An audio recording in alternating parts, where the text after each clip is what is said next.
Donc aujourd'hui, j'aimerais vous parler donc du web des données, mais c'est vraiment d'avoir une approche assez pragmatique ou de voir en tant que bibliothécaire en fait en quoi est-ce que cet ensemble de techniques et de méthodes sont intéressants pour vous. Donc j'enseigne un cours à l'ULB depuis 6 ans sur cette thématique et souvent quand je parle de RDF ou de SparkQL, etc., les yeux des étudiants ouvrent grandement et parfois on a l'impression que voilà, RDF ça a presque quelque chose de mystique, alors qu'à la fin du compte, voilà, c'est un modèle de données, je dirais d'un point de vue théorique ou abstrait très simple. Par contre, l'implémenter sur le terrain peut être quelque chose de très complexe et peut poser énormément de problèmes au niveau de la qualité des métadonnées. Raison pour laquelle je trouve qu'actuellement, en tant que bibliothécaire ou en tant que personne qui se place ou qui a une identité en sciences humaines, mais qui a une forte composante ou un fort intérêt pour les technologies de l'information, je trouve à cette époque où on parle en permanence de link data, web des données, etc., à un moment donné, il faut calmer un tout petit peu la hype et réellement, comment dire, essayer d'évaluer quels sont les intérêts, les possibilités. Il y en a certainement, mais aussi d'être parfaitement au courant des problèmes. Et juste pour commencer, j'aime bien utiliser cette image qui illustre pour moi très bien cette tension, et Benoît et moi, on en a parlé pas mal hier, cette tension entre justement l'informatique et les sciences humaines ou les bibliothécaires plus particulièrement. Donc ici, vous voyez deux personnes. Donc en fait, cette photo a été prise en 1913, quand aux États-Unis, on a introduit, ou on a formalisé ou standardisé le réseau postal. Et donc, la première année, c'est arrivé 2 ou 3 fois, en fait, que des personnes ont carrément envoyé des enfants par courrier. Et donc, on mettait tout simplement une timbre sur leurs vêtements. Voilà, quand on s'est aperçu que voilà, des enfants étaient envoyés comme ça, non accompagnés, très vite, voilà, on a inclus une règle qui interdisait ce genre de pratique. Mais j'utilise cette image parce que pour moi, de toute façon, les deux personnes n'ont pas l'air très heureux, surtout pas le petit. Mais pour moi, l'officier de poste représente l'informatique. Et donc tous ceux qui ont participé à des projets européens, par exemple, ou des projets à niveau national, souvent, je dirais depuis 10 ou 15 ans, si on veut faire passer des projets, souvent les ingénieurs, les informaticiens sont là en tant que prestataires de services et tirent très souvent la couette vers eux, alors que les bibliothécaires ou les archivistes ou les personnes venant du secteur des musées sont là, comme on dit en anglais, comme content provider, ou qui sont là pour gentiment offrir leur contenu gratuitement, avec lesquels les informaticiens peuvent jouer. Et donc souvent, je trouve, il n'y a pas vraiment de dialogue au même niveau. Et donc, beaucoup de travaux que j'ai effectués ou que je fais au niveau de mes enseignements, mais aussi au niveau de mes travaux de recherche, essayent justement de réinsérer un nouvel équilibre entre ce dialogue entre sciences humaines et l'informatique pour faire en sorte que voilà, le petit peut comment dire, prendre un peu de l'ampleur ou s'asseoir autour d'une table avec des ingénieurs et peut avoir un dialogue en tout équilibre. Et donc, je trouve que depuis, voilà, plus ou moins depuis l'introduction de l'informatique, tous les 10-15 ans, il y a toujours des nouveaux termes qui sont introduits autour duquel on va introduire toute une hype. Je m'imagine que la plupart d'entre vous, ou que vous connaissez le hype cycle de Gartner, qui est très classique et qui prend toujours un tout petit peu ce genre de forme. Voilà, je fais des dessins horribles, je vous préviens déjà, mes excuses. Mais donc, tout au début, quand on lance une nouvelle, ou si on découvre une nouvelle technologie, on va la propulser sur le marché, il y a beaucoup d'investissements derrière, on va lancer des startups, etc. Et dans les médias, dans le New York Times, on va créer toute une machinerie de marketing. Et donc, il y a plein d'attentes associées autour de cette technologie. Et puis, après 3 ou 4 ans, finalement, on se rend compte que ce genre de nouvelle technologie, finalement, ne va pas résoudre tous les problèmes du monde. Et petit à petit, les attentes et les espoirs redescendent.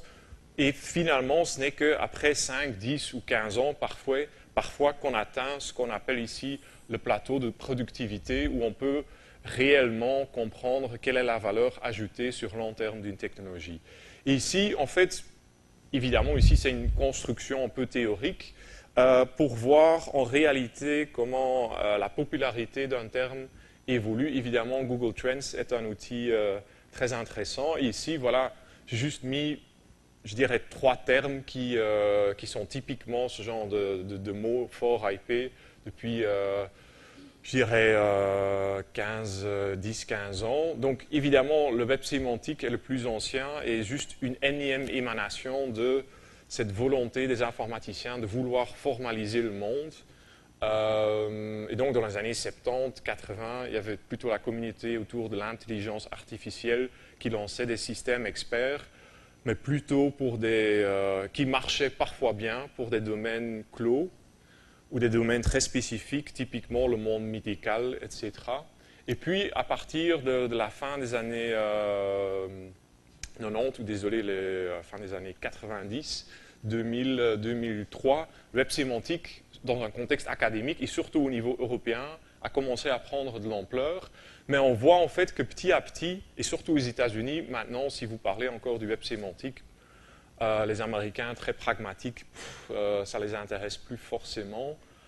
Et puis Berners-Lee, à un moment donné, a quand même aussi été assez conscient du fait que le web sémantique, finalement, ne pouvait pas implémenter toutes ses ambitions et autour de 2007-2006 a introduit ce concept de link data qui est une version un peu allégée et beaucoup plus pragmatique du web sémantique, mais n'a jamais réellement décollé, en tout cas dans les yeux du grand public. Par contre, voilà, comme vous voyez ici, le concept de big data, on en parle partout et voilà, pour le dire d'une manière très simplifiée, avec les grandes données, on dit on oublie tout l'effort qu'on doit mettre dans l'encodage sémantique. On va tout simplement utiliser de la statistique pour essayer d'analyser les très grandes tendances. Donc c'est une approche extrêmement pragmatique.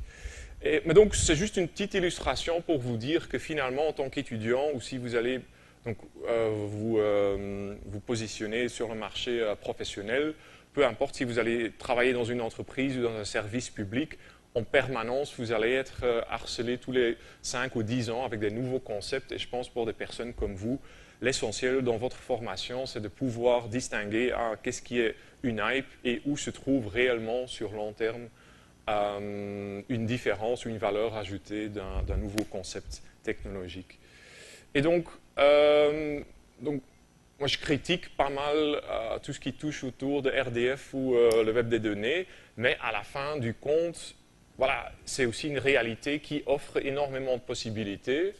Et je trouve un des meilleurs exemples très concrets, parce que souvent on parle de web des données dans un sens très abstrait, mais tous les jours, vous envoyez en fait une implémentation très réelle et extrêmement pratique.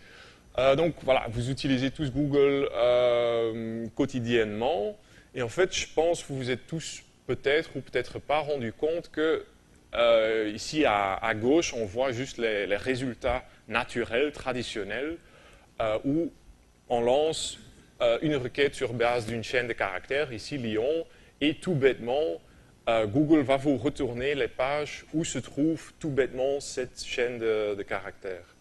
Et comme voilà, ils ont un volume phénoménal de données, ils arrivent quand même à faire des choses très intéressantes au niveau du ranking, mais il n'y a aucune intelligence ou compréhension de ce que représentent ces 4 lettres. Par contre, depuis quelques années, vous voyez ici à la droite quelque chose de beaucoup plus intéressant d'un point de vue de la sémantique ou une compréhension de la part de l'informatique de ce que vous cherchez. Parce qu'en fait, ici, on voit 3 éléments et ces 3 éléments vont revenir par la suite. Donc, on voit qu'il y a un concept, il y a Lyon, qui a un ensemble de propriétés, comme par exemple une superficie et, comme c'est une région, il y a une sorte, voilà, il y a une météo associée. Et puis, où chaque propriété a un ensemble de valeurs. Et donc, ce sont trois éléments qui vont revenir ou qui sont pour moi vraiment l'illustration la plus concrète de ce modèle de données RDF, mais on en parlera plus par la suite.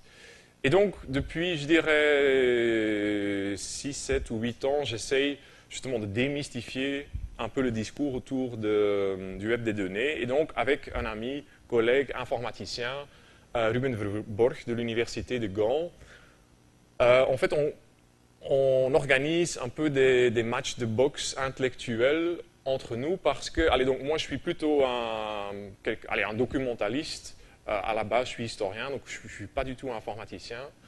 Alors que Ruben, lui, c'est quelqu'un de brillantissime, mais c'est un ingénieur. Et lui, il a plutôt, je dirais, énormément d'espoir et il a vraiment une très belle vision sur le web sémantique et vers où ça doit aller. Mais donc lui, il a vraiment plutôt une croyance très forte dans le potentiel de ce genre d'approche. Et donc, on collabore souvent ensemble parce que, comme il y a deux points de vue différents, je trouve que ça donne parfois une discussion intéressante pour un public en sciences humaines. Et donc, on a lancé ce projet vulgarisant Free Metadata avec lequel on a fait un peu le tour du monde et surtout aux États-Unis depuis 3 ou 4 ans. Donc, il y a un livre qui est sorti de ce projet et je parlerai pas mal de ces publications par la suite. Et puis donc, dans le contexte d'un cours que je donne, technologie de l'information à l'ULB, je sortirai donc avec mes collègues Florence, Simon et Max en juin un livre chez The Book en français où justement on va essayer de faire la même chose, démystifier un ensemble de méthodes et de pratiques souvent associées au web de données, mais pas uniquement. Et donc, avec un peu de chance, en collaboration avec l'ENSIP, je pense en juin, on viendra présenter l'ouvrage, mais on est en train de monter cet événement. Et donc, pour aujourd'hui, comme disait Benoît, c'est une organisation un peu particulière dans le sens où ce matin, donc pendant 1 heure, je vais plutôt vous donner une introduction un peu conceptuelle, axée avant tout sur l'historique des modèles de données. Et puis, par la suite, après la pause, je vous invite donc d'aller dans l'autre pièce où on peut faire plutôt une application concrète de l'ensemble des méthodes qu'on va voir à l'aide d'un logiciel concret. Mais donc, ici, je ne sais pas en fait si en français il y a un terme pour vraiment reprendre ce concept de low-hanging fruits qu'on utilise souvent en anglais pour indiquer en fait quels sont les résultats qu'on peut obtenir très facilement. Et ici, c'est une métaphore un peu bête, mais donc on distingue les pommes et les noix de coco. Je dirais les pommes, sont les résultats facilement atteignables. Vous tous, ou j'espère à la suite, par exemple du petit atelier pratique qu'on va faire, vous allez tous pouvoir dans les jours à venir nettoyer des métadonnées, créer par exemple, si vous avez un export de métadonnées dans lequel on fait usage, ou par exemple il y a des mots-clés qui ont été encodés librement, je vais vous montrer comment vous pouvez expérimenter avec ce qu'on appelle la réconciliation de vocabulaire, dans le sens où vous allez essayer de voir dans quelle mesure il y a des liens en fait entre des mots-clés de votre collection et des subject headings de la Library of Congress. Puis la troisième approche, c'est d'essayer sur base plutôt des champs de métadonnées un peu plus narratifs, un peu plus longs, mais complètement non structurés, 2-3 phrases par exemple, comme typiquement le champ description, de voir comment on peut faire appel à des services comme Zemanta qui vont automatiquement extraire des noms de personnes, noms d'endroits et les désambiguïser à l'aide d'URL. Et donc ça c'est vraiment, je dirais, les trois approches que vous pouvez tous effectuer, même si vous n'êtes pas informaticien. Je vais vous montrer l'outil OpenRefine qui est, il y a une interface graphique extrêmement simple à utiliser. Puis, je dirais, on peut éventuellement parler à la fin, plutôt dans des conversations informelles. Il y a beaucoup d'institutions qui veulent maintenant aussi prendre les noix de coco. Et donc, en tant qu'institution, comme il y a de moins en moins de ressources pour cataloguer et créer des métadonnées, c'est quand même intéressant de pouvoir pointer vers d'autres institutions qui ont déjà créé des métadonnées ou des sources autoratives pour vos données, mais le seul, ou comment dire, pas le seul, mais un grand danger dans ce contexte, c'est dans quelle mesure, en fait, dans quelle mesure est-ce que cette institution extérieure peut vraiment maintenir ces liens dans la durée. Donc, quelque part, vous donnez, ou vous perdez un tout petit peu votre autonomie d'un point de vue documentaire. Et puis, finalement, vous, en tant qu'institution, sans doute que vous avez des données que personne d'autre a dans le monde si vous avez une collection très, très spécifique. Et donc, ça peut être intéressant, à un moment donné, de se dire, ah, voilà, on a établi un thésaurus, par exemple, par rapport à notre collection qui est unique au monde, et que vous allez offrir ce thésaurus unique au monde sur le web. C'est pas très compliqué de créer un petit fichier en SCOS et de mettre ça sur un serveur. Par contre, c'est beaucoup plus compliqué de vraiment sur une longue période de maintenir les URL, de faire en sorte en fait que ce vocabulaire est maintenu. On le voit par exemple à la Library of Congress, qui est quand même la plus grande bibliothèque mondiale. Eux-mêmes, ils ont dû changer et faire évoluer les identifiants qu'ils utilisent pour les subject headings tous les 4 ou 5 ans. Donc, ici, voilà, j'ai associé des noix de coco parce que ce sont des objectifs très intéressants, certes, mais qui demandent vraiment un investissement très important. Mais donc, aujourd'hui, je propose vraiment de se focaliser sur les 3 premiers points. Mais donc, avant d'aller plus loin avec, je dirais, une approche un peu plus pratique, je trouve que c'est intéressant de réfléchir, d'aller un tout petit peu en arrière et de prendre un tout petit peu plus de recul conceptuel. Mais donc voilà, je viens de Bruxelles. Bruxelles est connue pour 2 choses, ou je dirais 3 choses maintenant avec la popularité de Molenbeek. Mais quels sont les produits export un peu plus sympathiques traditionnels de la Belgique? Il y a le chocolat et la bière, voilà. Donc, en fonction de vos préférences, imaginez-vous que je pouvais stocker dans le TGV, je ne sais pas, une dizaine de caisses de bière ou une vingtaine de boîtes de chocolat, voilà, en fonction de vos préférences. Donc, imaginez-vous qu'ici, qu'il y a, voilà, un grand ensemble de chocolat ou de bière, tous de produits différents. Donc, j'aurais peut-être amené 15 ou 20 caisses de bière de brasseurs différents, flamands, francophones. Ils ont tous des noms assez compliqués parfois à retenir. Et puis de différents types de chocolatiers. Et aussi des types de chocolat avec des, voilà, avec des composants et des ingrédients différents. Et puis je vous dis, voilà, la personne, vous êtes tous des bibliothécaires en formation, la personne qui arrive, ou le premier qui arrive à cataloguer soit les caisses de bière ou les chocolats peut les avoir. Et imaginez-vous, voilà, vous avez juste, donc soit vous avez votre ordinateur ou vous avez une feuille de papier devant vous. Quelle est l'approche, si vous voulez gagner la compétition, quelle est l'approche la plus simple, la plus rapide pour cataloguer soit les caisses de bière ou les boîtes de chocolat? Qu'est-ce que vous allez faire? Et je dirais, voilà, vous voulez vraiment le faire en 1 ou 2 minutes. Qu'est-ce que vous allez, ou quelle sera votre démarche? Mais juste d'un point de vue opérationnel, qu'est-ce que vous allez faire? Vous dites, ah voilà, je veux absolument avoir les caisses de bière. Prenez votre bic et une feuille de papier et qu'est-ce que vous allez faire?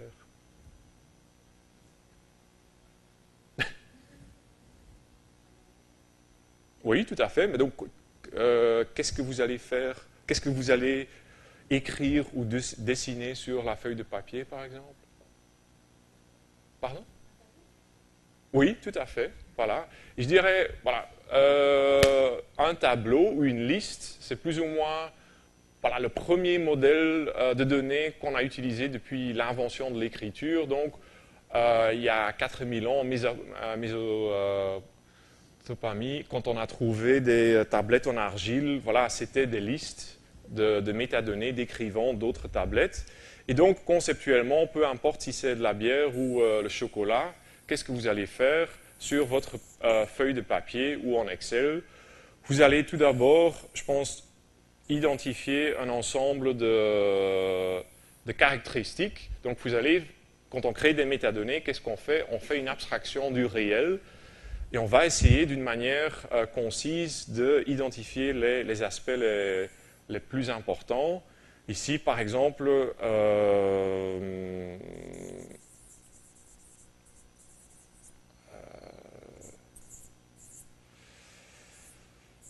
disons, ici on va mettre le nom du brasseur, peut-être le pourcentage d'alcool, le prix et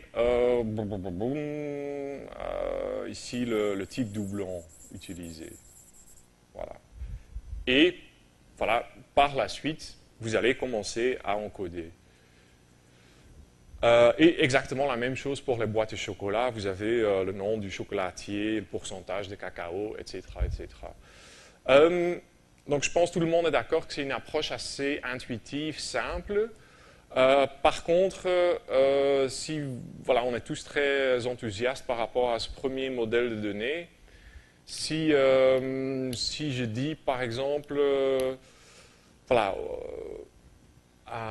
au gestionnaire de la bibliothèque ici à l'ENSIP, ah tiens, voilà, en fait finalement on n'a pas besoin d'un système de gestion de bibliothèque, on va tout gérer en Excel. La personne, voilà, sera sans doute pas très contente. Pourquoi? Ou quelles sont les limites de ce modèle de données? Bon, oui, vous avez tout à fait raison. Mais je pourrais, voilà, en Excel, je pourrais juste lancer le CTRL F. Mais en effet, oui, en fait, au niveau d'un point de vue opérationnel, la recherche n'est pas du tout optimalisée dans le sens où, pour n'importe quelle requête, en fait, vous devez simplement traverser l'ensemble du document et vous ne pouvez pas faire des requêtes très spécifiques. Donc la recherche est plus que suboptimale, mais quelles sont les autres limites ou les autres dangers? Donc, pardon?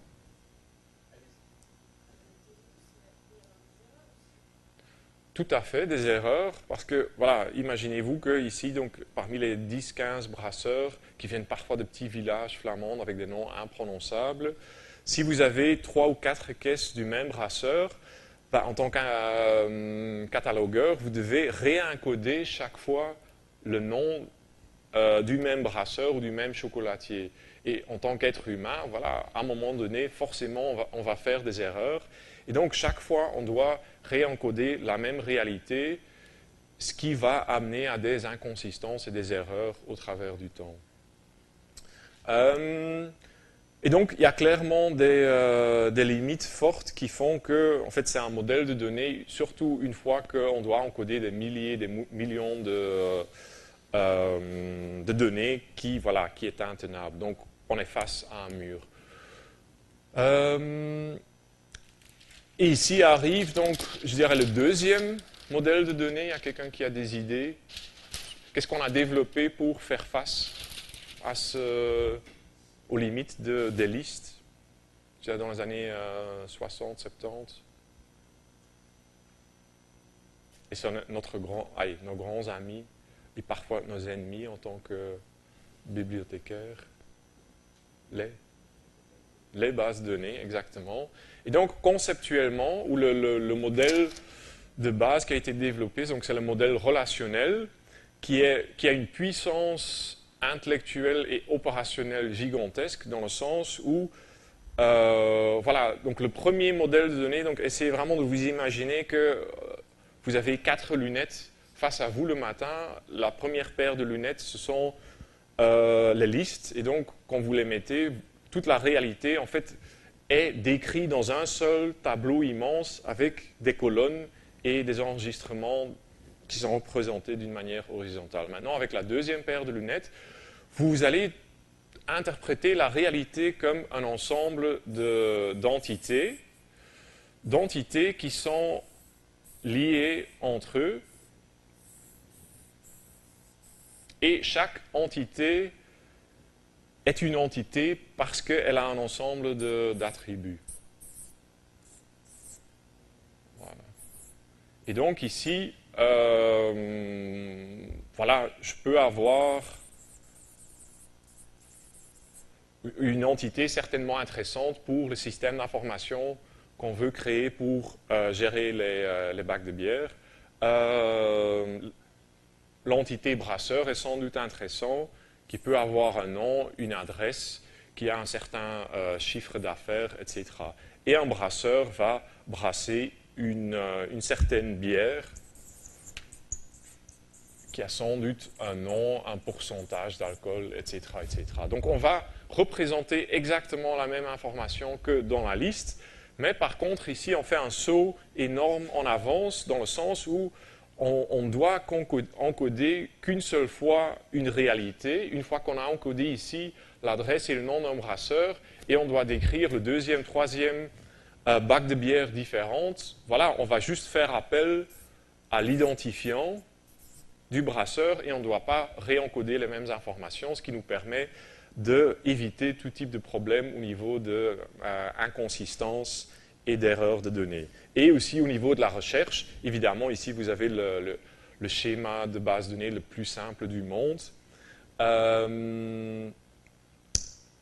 Mais déjà à ce niveau-ci, mais je ne sais pas si vous avez eu des cours ou des exercices en modélisation de schéma de base de données. Toute la difficulté ici est de savoir, par exemple, est-ce que je vais modéliser quelque chose comme une entité ou plutôt comme un attribut, en fonction de votre point de vue personnel, forcément subjectif. Si vous considérez un brasseur comme un élément très important, vous allez le modéliser comme une entité. Par contre, si vous ne considérez pas le brasseur comme quelque chose où vous n'attachez pas énormément de valeur, on pourrait aussi faire abstraction de tout ceci et tout simplement ajouter un attribut avec le nom du brasseur. Mais voilà, après, on ne va pas pouvoir attacher plus d'informations détaillées par rapport au brasseur. Donc, il y a quand même une certaine complexité intellectuelle où je dirais développer un schéma de base de données, c'est vraiment où j'y attache énormément d'importance pour mes étudiants. Parce que vous ne voulez pas donner cette étape à un informaticien. C'est vous les spécialistes du contenu. Et de nouveau, voilà, ce n'est pas du tout technique, c'est plutôt de la philosophie ou de la sociologie. Vous êtes les experts du contenu, donc c'est à vous de vraiment faire ce genre de schéma. Mais donc, voilà, les bases de données, je dirais, c'est un peu la base de notre industrie informationnelle depuis les années 70-80. Par contre, parfois, on a envie d'étrangler nos bases de données où voilà, les gens commencent à pleurer quand ils sont en débat avec le gestionnaire de la base de données. Je ne sais pas qui entre vous gère déjà des bases de données ou gère des projets. Ou, je ne sais pas, Benoît ou d'autres personnes. Je pense que c'est toujours un petit moment de thérapie de groupe quand on en parle. Mais les bibliothécaires ont toujours aussi des histoires d'horreur par rapport aux bases de données. Quand est-ce que ce modèle touche un peu un mur? Ou quand est-ce que les choses deviennent très compliquées avec les bases de données?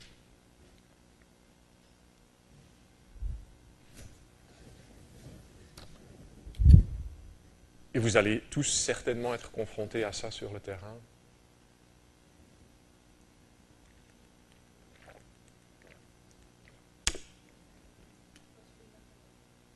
Exactement. Voilà. Donc, les bases de données sont excellentes tant qu'on reste au sein de la base de données. Mais en fait, les bases de données sont tous un peu des îles indépendantes qui sont fort sympathiques tant qu'on ne veut pas quitter ou voyager.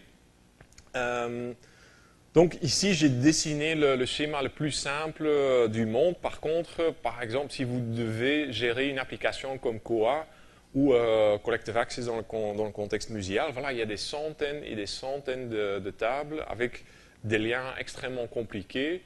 Et j'ai suivi plusieurs projets où, par exemple, si quelqu'un ou une institution veut migrer d'une application vers une autre, voilà, même si on reste en interne, donc ce ne sont pas 2 ou 3 institutions qui veulent utiliser ou qui veulent aller vers un autre produit, c'est juste en interne qu'on veut migrer vers une autre application.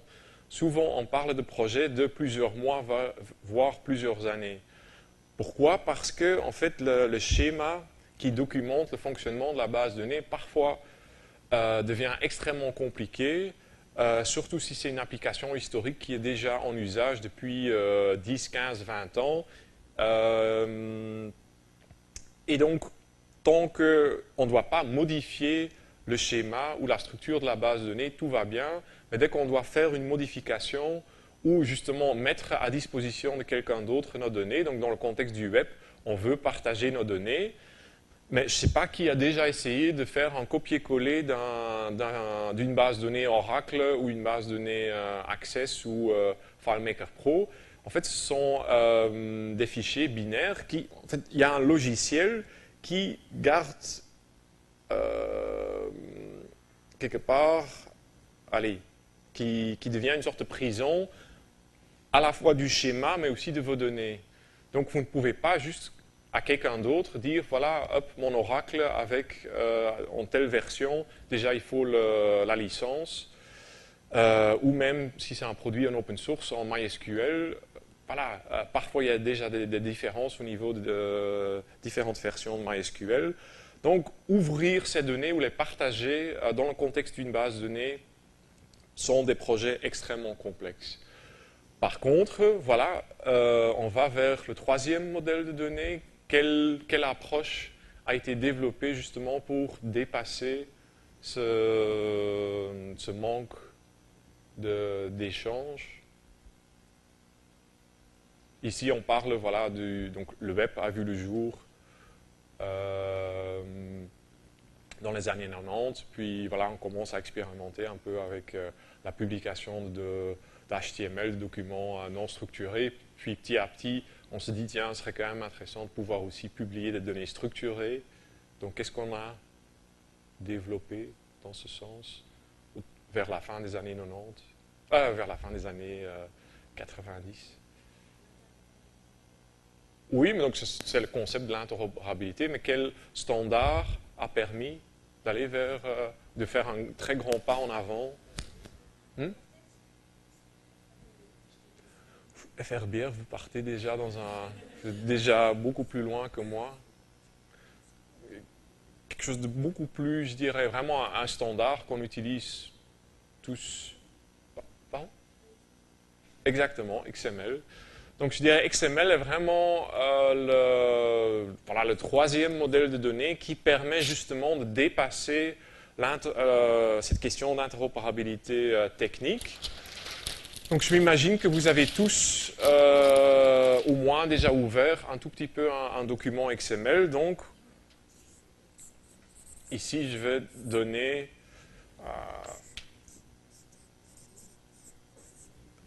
on peut représenter donc je dirais on va décrire le monde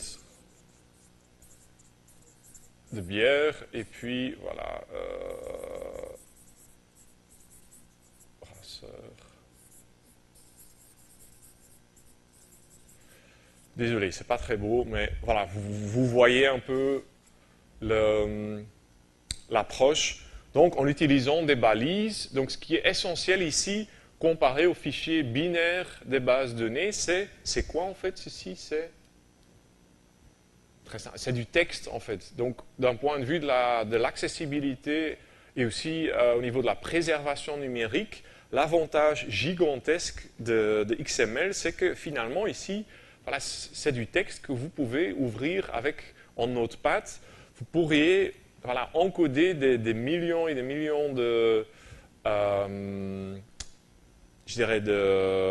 données catalographiques uniquement en utilisant Notepad, par exemple, en XML. Ça va faire mal aux yeux, mais finalement, il n'y a personne, vous pouvez le faire. Et donc, ça, c'est un avantage énorme qu'ici, on a un format et un standard qui, peu importe si vous êtes sur Mac, Windows ou Linux, c'est du texte à la fin de l'histoire que vous pouvez ouvrir avec n'importe quelle application. Et donc, on peut reprendre ou modéliser exactement de la même manière l'information qu'on a décrite dans les listes et dans les bases de données. Et donc ici, votre troisième paire de lunettes, vous n'allez plus voir la réalité comme une liste immense ou un tableau Excel dans lequel on va tout balancer dans un format plat, ni on ne va plus voir tout comme un ensemble d'entités avec des attributs qui sont liés entre eux. Ici, votre troisième vision du monde, en fait, vous allez tout voir comme des arbres inversés. Donc en XML, on a toujours ce qu'on appelle la racine, qui est ici la bière, et puis la bière, un ensemble d'enfants qui peuvent avoir des enfants eux-mêmes. Donc quelque part, vous voyez toute la réalité comme un ensemble d'arbres inversés. Je ne sais pas si parmi vous, il y a des personnes qui ont déjà travaillé un tout petit peu avec l'XML, qui ont créé des fichiers XML eux-mêmes. Ouais. Ou qu'est-ce qui est compliqué? En fait, comment dire, on passe beaucoup de temps. Par exemple, si vous voulez utiliser les données XML de quelqu'un d'autre, est-ce que c'est facile? Est-ce que c'est évident?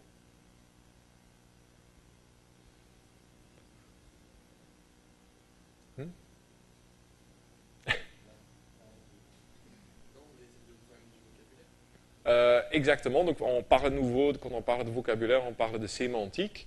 Donc on voit d'un point de vue technique, on dépasse la problématique de l'interopérabilité. Par contre, ici au niveau de sémantique, donc dès qu'on a une certaine complexité point de vue de la réalité qu'on veut modéliser, on est obligé de faire appel à XML Schema, qui est de nouveau, voilà, c'est un schéma, c'est une sorte de grammaire qu'on va définir pour rendre explicite à quelqu'un d'autre et à soi-même quelle est la structure qui doit être respectée dans le fichier XML. Mais surtout, dès que on fait face à une réalité compliquée, ce schéma en XML, voilà, c'est de nouveau quelque chose qui n'est pas toujours super évident à rédiger et surtout pas à interpréter par quelqu'un d'autre. Donc de nouveau, même si XML a été un pas énorme en avant, de nouveau, si je veux utiliser les données de quelqu'un d'autre, je suis obligé de passer parfois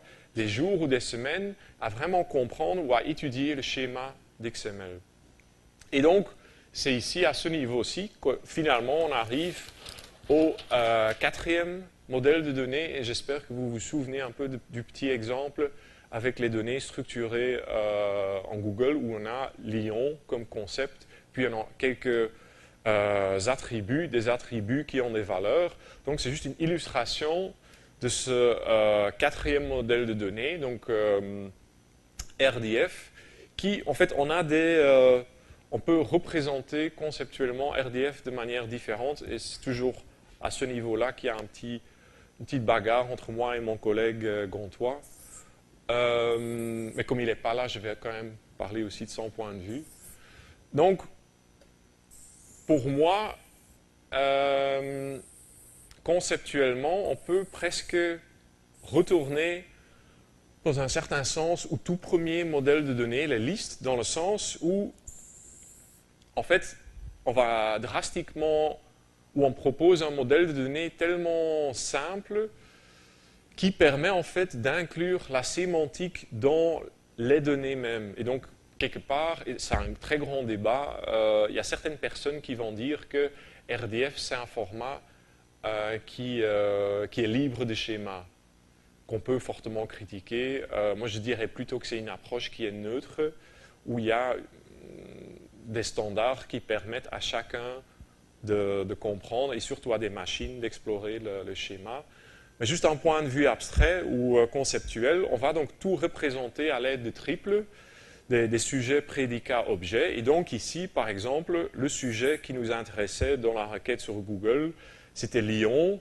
Lyon a une certaine superficie et qui est donc le prédicat, et puis il y a un objet qui peut être une valeur, et voilà, ici il y a un ensemble de kilomètres carrés.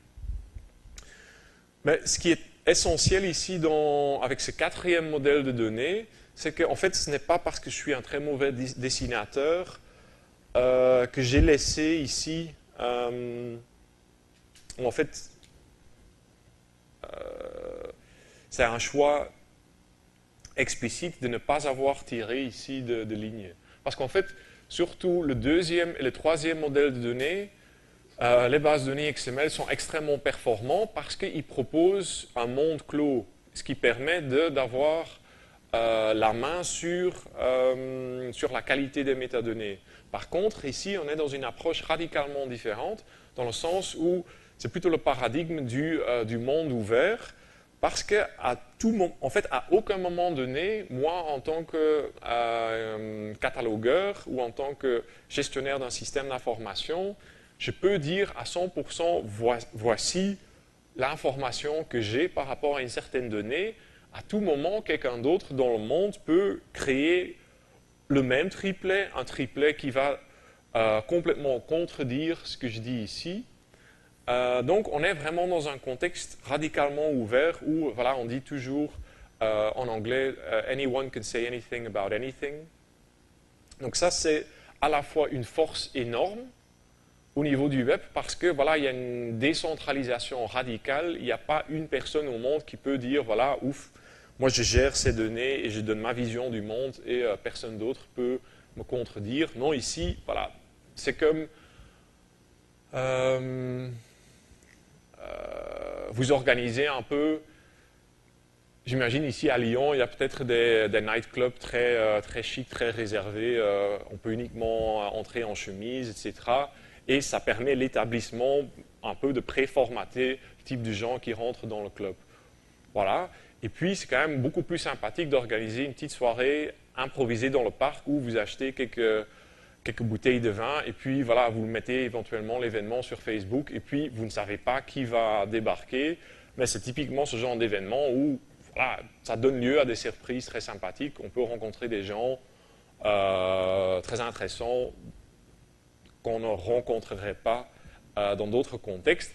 Par contre, je ne sais pas si vous avez aussi vu ce genre d'anecdote où en Écosse ou en Angleterre, voilà, il y a une gamine de 15 ou 16 ans quand ses parents étaient partis en congé, qui ont lancé un événement ouvert sur Facebook, genre « Ah, c'est mon 16e anniversaire ». Et puis il y a 2 ou 3 000 personnes qui ont débarqué, qui ont complètement détruit la maison. Donc, le monde ouvert ou le monde clos, tous les deux, ils ont leurs avantages et leurs désavantages. Et c'est vraiment en fonction du contexte d'usage que voilà, il faut savoir quel modèle utiliser. Et donc, je passais un certain temps à parler de ça. Et donc, justement, dans les deux livres, en anglais et en français, au début, j'attache pas mal d'importance à une sorte historique de ces modèles de données et j'essaie de mettre à plat donc l'interaction entre les 4 modèles. Mais ce qui est très important, et souvent c'est là où, je sais pas, moi je m'énerve un tout petit peu, c'est que ne lisez pas ou n'interprétez pas ce genre de schéma comme une évolution allant d'un modèle très bête et trop simpliste, les listes, vers quelque chose d'absolument fantastique qui est RDF. Chaque modèle continuera à être utilisé. Par exemple, les bases de données relationnelles, moi je suis convaincu que dans les décennies à venir, on continuera à utiliser les bases de données relationnelles parce qu'ils sont tout simplement, conceptuellement, opérationnellement, la meilleure approche pour gérer des très grands volumes de données d'une manière structurée. Mais par contre, si on veut partager ces données et les mettre à disposition d'une manière décentralisée, là, en effet, RDF peut être une approche extrêmement intéressante. Par contre, je n'utiliserai pas RDF pour nativement ou à la base, si vous vous dites, voilà, je dois lancer ou créer un système d'information pour encoder ma collection, on peut toujours exporter d'une base d'un MySQL, ce n'est pas très compliqué de créer un export vers XML ou vers RDF. Le contraire est beaucoup plus compliqué. Donc j'espère que cette petite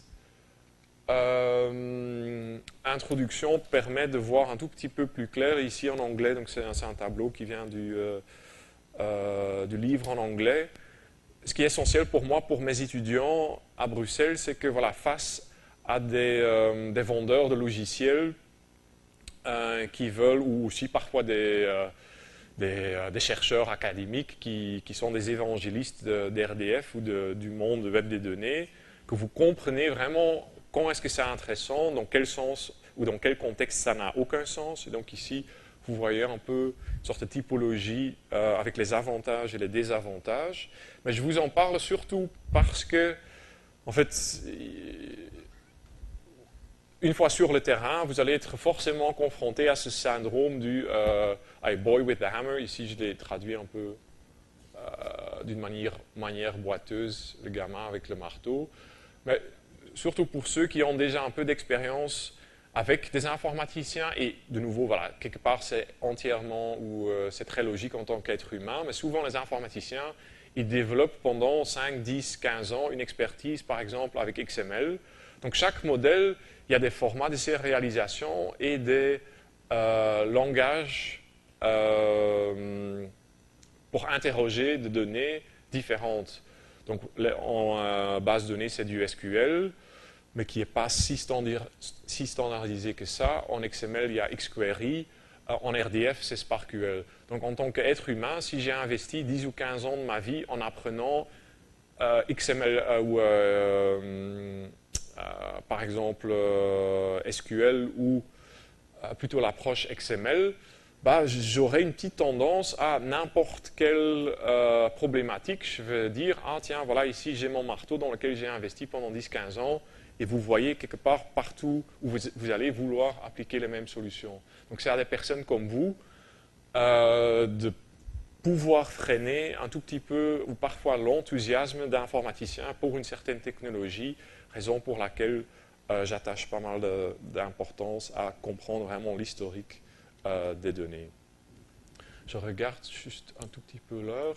Donc je continuerai encore 15-20 minutes en parlant justement, où j'espère, après avoir introduit un peu les différents modèles de données, de parler un peu plus concrètement de ce qu'on peut faire sur le terrain avec le web des données. Mais ce qui est essentiel au début, c'est vraiment de réfléchir à la qualité des données. Et donc ici de nouveau, voilà, réfléchissez, ayez en tête donc le modèle RDF, donc le sujet prédicat objet, où tout simplement vous allez saucissonner vos données en 3 colonnes. Et donc ici, le sujet qui nous intéresse, c'est Picasso. Puis il y a un ensemble de prédicats, donc des caractéristiques de Picasso, et puis des valeurs associées aux caractéristiques. Mais ici, donc, vous voyez, en fait, c'est une capture d'écran de Sigma qui est un moteur de recherche sémantique qui n'est plus maintenu. Mais si vous regardez un peu le... Donc, imaginez-vous que vous êtes un martien ou vous êtes une machine et vous, voilà, vous consommez ces données et donc vous vous basez sur ces données pour inférer ou pour comprendre la réalité de Picasso. Qu'est-ce que vous allez penser de Picasso? Est-ce qu'il n'y a pas des choses un peu étranges?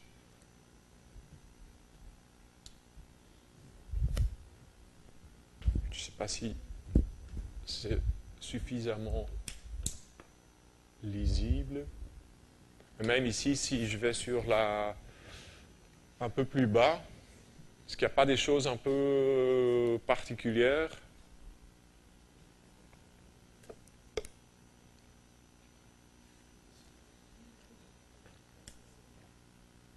Oui.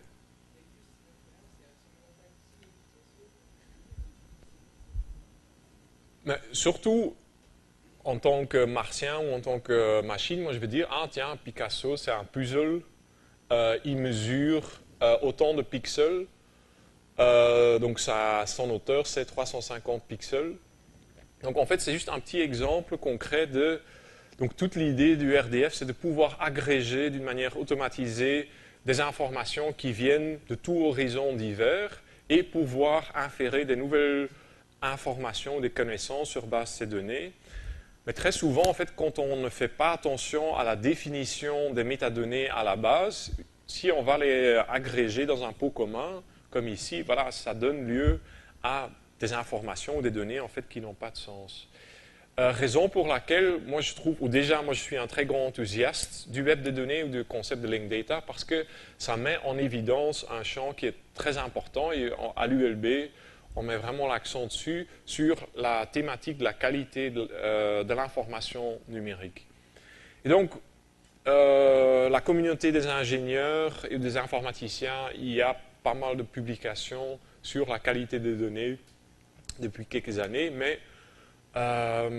il faut vraiment se méfier de pas mal de choses. Il y a aussi des associations professionnelles. Si vous voulez vraiment avoir un profil très spécifique et être sûr que, par exemple, vous pouvez développer des compétences en tant que consultant indépendant, vous lancer dans la qualité de données, c'est un métier assez intéressant. Donc, par exemple, ici en Belgique, il y a une association de la qualité des données. À l'MIT, ils ont lancé tout un labo sur la thématique. Mais qu'est-ce qui est problématique dans la plupart de ces approches? Et je dirais, en fait, le seul livre que je peux vraiment, le seul livre que je peux vraiment vous recommander, et je ne sais pas s'il est à la bibliothèque, mais s'il ne l'est pas, il faudrait absolument le commander. Donc le livre Data Quality, The Accuracy Dimension de Jack Olson. C'est vraiment un livre ou la seule Bible dans ce domaine. Même, donc, il a un titre extrêmement explicite, Bad Data de O'Reilly, mais c'est conceptuellement et aussi pédagogiquement, c'est un livre qui n'est pas du tout intéressant. Et les autres, en fait, surtout le livre de Springer, c'est un livre très académique où on va proposer plusieurs modèles extrêmement théoriques, mais qui restent un peu lettre morte face à la réalité. Pourquoi? Souvent, en fait, surtout dans cette approche où, par exemple, ces personnes du MIT, des ingénieurs, donc leur approche, c'est de dire qu'est-ce qu'on fait dans le monde informatique? Il y a une réalité. Bon, je ne sais pas pourquoi j'ai dessiné ici un nuage, disons, voilà, c'est le monde. Une réalité, une bière, une boîte de chocolat, Benoît Éperon, l'ENSIP, que vous voulez. Donc une base de données ou un système d'information en XML, qu'est-ce que ça doit faire? Ça doit réduire cette complexité dans un ensemble très délimité à l'aide d'un modèle. Et puis disons, voilà, ici je vais développer mon petit schéma de métadonnées. Et disons, voilà, ici, elle est où je vais modéliser mon crayon. Mon crayon, il a été créé par Bic et il a une certaine couleur. Bon, c'est pas si, voilà. Et donc, je modélise mon schéma base de données parfait et je commence à encoder et à décrire les crayons. Ou c'est quoi en fait? Comment ça s'appelle? C'est quoi en français? Un feutre, voilà, merci. Et donc ici, j'ai mon système pour décrire les feutres. Et donc, qu'est-ce que les chercheurs du MIT vont dire? Les données numériques sont de qualité si les données reprises dans la base de données correspondent à la réalité empirique. Mais quelque part, à la fois au niveau conceptuel et empirique, on ne peut jamais avoir une sorte de relation binivoque entre la réalité ou le monde qui est en évolution permanente et une base de données, son schéma et les données. Pourquoi? Et donc c'est Isabelle Boydens, ma directrice de thèse, qui a fortement travaillé sur cette notion, parce que voilà, une réalité empirique, à un moment, donc ici on crée le schéma à un moment t, mais à tout moment, à un moment t1, voilà, le monde évolue, et par exemple, que sais-je, peut-être la semaine prochaine, Bic développe un nouveau feutre qui utilise, je sais pas, un laser pour faire plein de choses complètement innovantes. Et donc, dès qu'il y a cette innovation, mon schéma de base de données n'est plus valable. Donc, de nouveau, d'un point de vue théorique et aussi opérationnel, c'est extrêmement problématique de dire « Ah, voilà, vos données numériques sont de qualité si, en fait, ils correspondent à la réalité. » Parce que, voilà, le monde, on ne peut pas le tenir en otage, il évolue en permanence. Donc, cette approche de se dire « Voilà, une donnée est correcte si elle correspond à la réalité », en fait, ça n'a aucun sens. Raison pour laquelle, donc, Isabelle Boydens, qui est aussi historienne à la base, qui a publié vraiment, donc j'espère ici que vous avez cet ouvrage ou sa monographie dans la bibliothèque. Donc en fait, à la base, c'est une historienne comme moi, et donc elle a développé ou appliqué l'herméneutique et plus en particulier la théorie de la temporalité étagée de Fernand Braudel qu'il a utilisé pour analyser le développement historique en Méditerranée avec le temps long, le temps intermédiaire et le temps court. Elle utilise l'herméneutique dans ce livre pour analyser la qualité des bases de données de la sécurité sociale. Et donc elle ne va pas se dire, ou en fait elle convertit, ou elle fait évoluer la question qui n'a pas de sens de est-ce que les données sont correctes, parce qu'on voilà, ne peut pas la poser.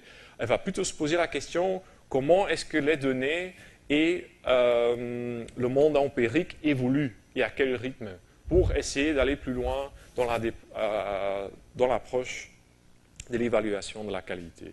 Donc en tout cas, si c'est une thématique qui vous intéresse, je vous recommande très fortement l'ouvrage d'Isabelle Boydens. Donc tout ce détour pour vous dire que, en fait, d'un point de vue académique, il y a beaucoup de choses qui ont été publiées sur la qualité des données, mais finalement, ce qui est important pour moi, c'est d'utiliser des outils pratiques qui permettent plutôt de voir ou d'analyser comment les données évoluent dans le temps. Et donc, il y a différents outils disponibles. Donc, dans le domaine plutôt commercial, il y a des outils extrêmement performants, mais qui sont complètement hors de prix, notamment des outils comme Trillium. Voilà, des très grandes banques ou des assurances utilisent ce genre de logiciel pour nettoyer, par exemple, les adresses ou les adresses e-mail, etc. Mais voilà, pour tout type d'institution publique ou de taille réduite, c'est complètement hors de prix. Puis, il y a différents projets en open source comme Wrangler et Potter's Wheel, mais qui ne sont plus toujours maintenus. Et puis, de la communauté des hackers, il y a aussi eu quelques initiatives. En fait, donc, moi, je travaille et je vous propose, donc, après la pause, de plutôt travailler avec OpenRefine, qui est un outil extrêmement puissant, mais aussi très simple d'usage, et qui est aussi un logiciel libre. Je ne sais pas si certains d'entre vous encore ont connu Freebase. Donc Freebase est un peu le frère ou la sœur diabolique de DBpedia, parce que c'est un produit Google. Et donc en fonction de la personne avec qui vous parlez, ils auront des versions ou des visions différentes. Mais Freebase, c'est donc un produit de Google qui va faire plus ou moins la même chose que DBpedia, c'est une sorte de base de connaissances qui va encoder ou documenter des faits dans plein de domaines différents. Mais pour créer cette base de connaissances, ils ont dû agréger des données d'une manière extrêmement hétérogène. Et donc, pour nettoyer toutes ces données, ils ont développé un outil qui s'appelait à la base Gridworks, qu'ils ont une fois que Google a racheté Freebase, qu'ils ont nommé Google Refine. Et puis à un moment donné, Google a dit, voilà, on rend le logiciel libre. Et ils l'ont appelé OpenRefine, mais souvent, ce n'est pas très clair à quel moment donné le nom va vraiment changer. Vous allez voir cet après-midi ou tout à l'heure, quand je vous montre l'application, souvent, il y a encore le nom de Google Refine qui est affiché, mais donc c'est un logiciel libre à l'heure actuelle. Mais en gros, en anglais, on va souvent dire c'est une sorte de tableur un peu speedé. Mais pour moi, c'est presque une approche Fisher-Price face à la qualité des données parce que voilà, c'est un outil extrêmement simple d'usage qui est une application locale. Donc, vous allez le voir, en fait, c'est une application qui tourne ou qui fait appel à votre navigateur, mais ce n'est pas parce que vous travaillez à partir de votre navigateur que vous êtes connecté au web. Donc, vous pouvez tout à fait utiliser Google Refine sans aucune connexion au web. Donc, ne pensez pas que parce que vous uploadez vos données, que les données vont sur un serveur de Google, tout reste sur votre propre machine. J'essaye de regarder juste un tout petit peu l'heure. Mais donc tout à l'heure, ne vous inquiétez pas à ce stade-ci, tout à l'heure je donnerai une présentation hands-on où vraiment je vous montrerai l'application. Mais concrètement ici, vous voyez donc quelque part de nouveau où les métadonnées sont représentées comme un fichier plat et on va pouvoir appliquer un ensemble de filtres, de scripts préformatés pour faire des analyses de qualité sur de très grands volumes de métadonnées. Et à l'aide d'extensions, on va aussi pouvoir en fait créer des liens ou regarder dans quelle mesure, par exemple ici, juste un mot-clé qui a été encodé d'une manière complètement libre, dans quelle mesure cette chaîne de caractères en fait correspond à un terme qui fait partie d'un vocabulaire contrôlé qui est déjà publié en ligne. Ici, notamment, on va utiliser la LCSH.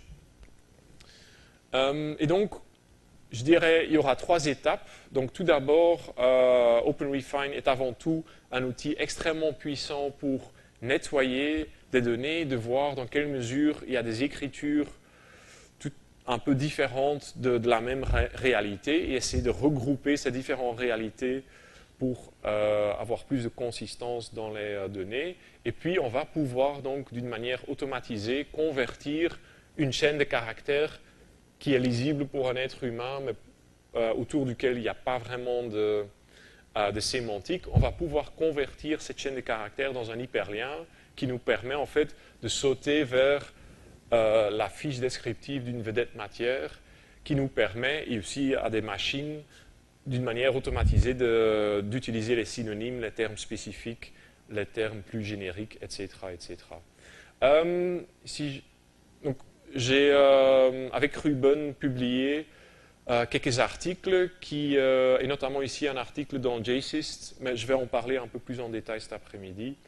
Mais globalement, donc sur base d'un export d'un grand musée à Sydney, le Powerhouse Museum, en fait, on a donc pu établir pour presque 90% des objets de leur base de données un lien automatisé avec une vedette matière, soit de la Library of Congress Subject Headings ou le Arts and Architecture Thesaurus. Donc un objet dans la base de données de ce musée peut avoir 3 ou 4 mots-clés, mais donc pour presque ou pour plus que 80% de ces objets, on a pu au moins établir un lien vers un de ces 2 vocabulaires contrôlés.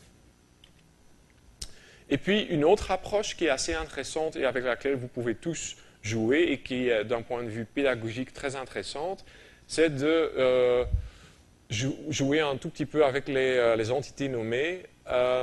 Et donc, le concept, c'est d'extraire un tout petit peu plus de sémantique de l'information non structurée.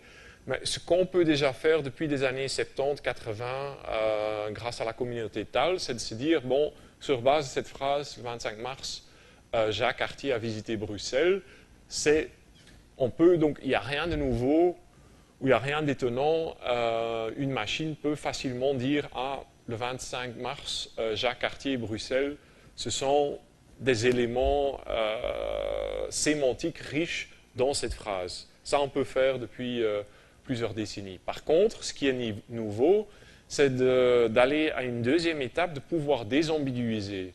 Parce qu'à la fois Jacques Cartier et Bruxelles, ici, Jacques Cartier, est-ce qu'on parle de l'explorateur qui a découvert le Canada? Est-ce qu'on parle, je pense, c'est aussi une marque de vin, allez, de pseudo-champagne. Et c'est aussi, voilà, est-ce que c'est pas aussi la marque des montres de luxe, etc.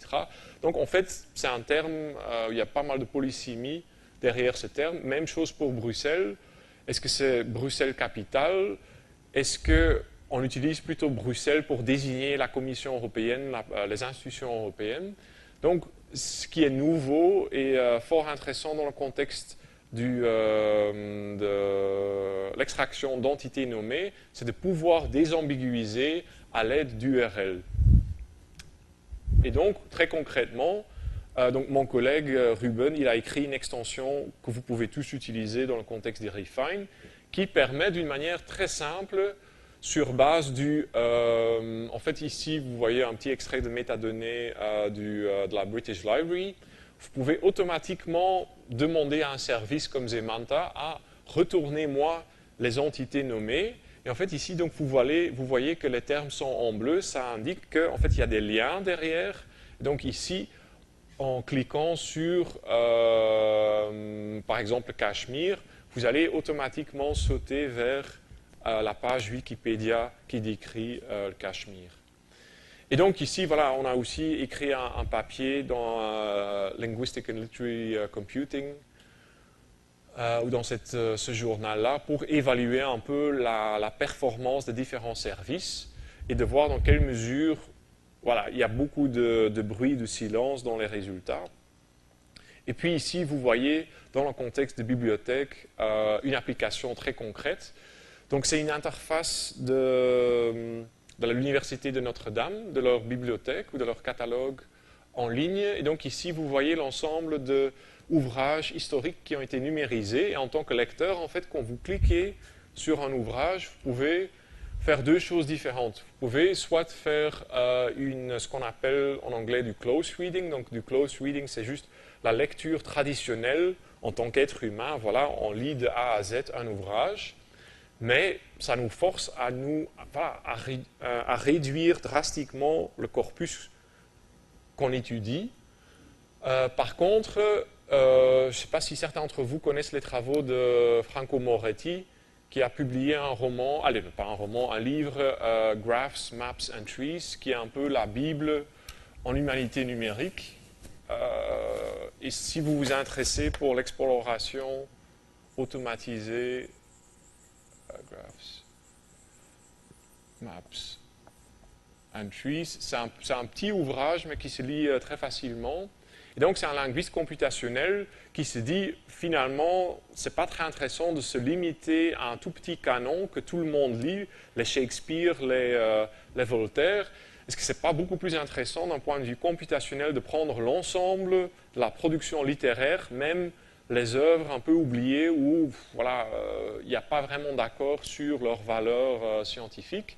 Donc lui, il va prendre l'ensemble des corpus pour y faire tourner des méthodes de linguistique computationnelle pour identifier voilà, des évolutions, des tendances au sein de gros corpus. Donc ici, concrètement, si vous cliquez sur plutôt l'approche de lecture à distance, vous allez, par exemple, donc, pouvoir accéder à des entités nommées, et puis cliquer, par exemple, ici, il s'agit d'un roman du 19e siècle belge, Henri Conscience, et parmi ces différents concepts, vous voyez le Congo.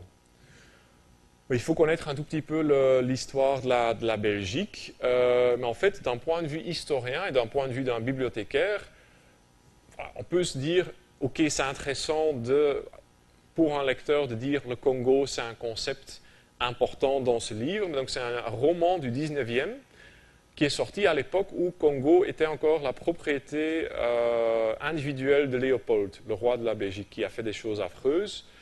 Par la suite, l'Angleterre et la communauté internationale a obligé Léopold de donner le Congo à l'État belge. Et puis, dans les années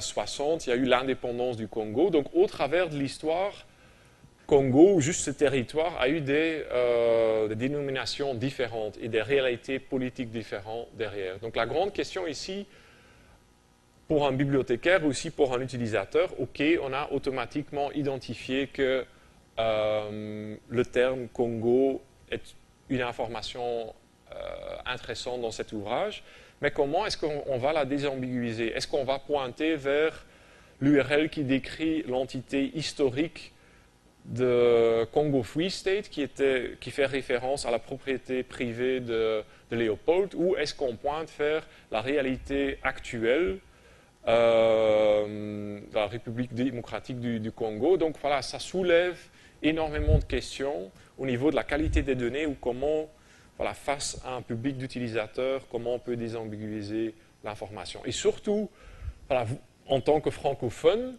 en fait, ce genre de services, évidemment, sont optimalisés pour l'anglais. Et ici, en fait, j'ai juste copié-collé un extrait de Voltaire en OpenRefine et j'ai fait tourner Zemanta dessus. Et ce qui est marrant, à un moment donné, donc, il extrait ou il identifie avant comme une entité nommée. Et si je clique sur avant, il me pointe vers le compte Twitter d'un rappeur très hip de Brooklyn. Ben, c'est juste un exemple un peu bête des enjeux, surtout dans un contexte multilingue où voilà, on voit clairement qu'il y a des belles opportunités pour extraire d'une manière automatisée de l'information de corpus non structurés, mais d'un point de vue historique, culturel, dans un contexte multilingue, voilà, ça soulève aussi énormément de questions. Donc, je vais plutôt conclure ici. Donc, si vous vous intéressez pour le nettoyage des données, la création de liens automatisés vers des vocabulaires contrôlés et l'extraction automatisée de termes, il y a, donc sur le site de Freer Metadata, il y a des liens vers ces publications qui sont disponibles sur le site. Voilà, donc de toute façon, donc après la pause, on continuera avec une petite, je dirais, séance beaucoup plus pratico-pratique. Mais en tout cas, voilà, si ce genre de thématique vous intéresse dans le contexte de vos mémoires, etc., n'hésitez pas à prendre contact avec moi. Je serais extrêmement content de pouvoir mettre un peu plus en pratique cette collaboration ULB-NCIP.